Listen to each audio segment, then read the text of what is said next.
Ильяс Жансүгіров, ауылдан хат. Құсайын құрдас құстай жүрсің қайда?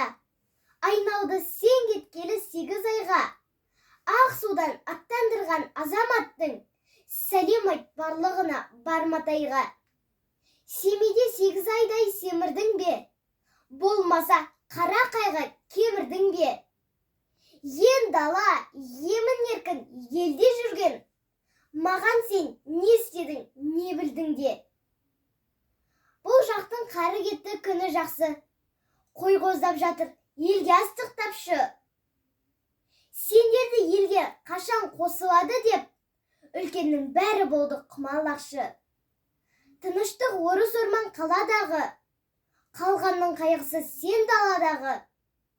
Аңыртпай амандықты білдіруге, хатыңды үзбе жаным арадағы. Әйтпесе анан солы шөгі чөптей, көзінен отырмайды жасын төкпей.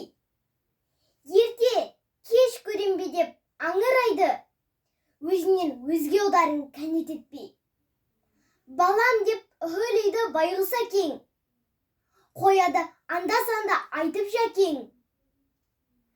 Алысқа кеткеніңді аңсайды әркім, итіріл басқан салды ауылда екен. Қош, саған бөтен айтарым не? Хатыңа жаз, қайтасын қашан елге? Жақсылық болып жатыр, ертеде қайт, күн жақсы көрісуге қолыңды әпке.